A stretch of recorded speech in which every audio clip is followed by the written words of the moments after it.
Iba naman yan. Arte naman ni Jace. How dare you, Jay? Heir to the crown ka, tapos doon ka magsalita.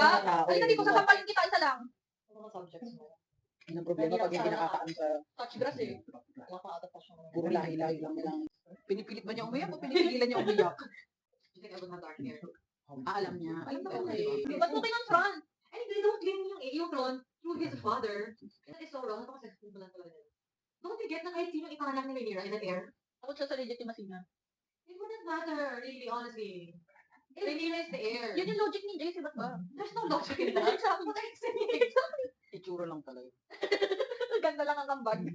The father had the dragon. Ano na yan si Rhaenyra? Masyado Kaya nga naman daw siyang yung point ano. niya, if anyone can claim, edi wala nang legitimacy yung ano niya. Eh, Sabi namin nga nga niya yan. eh.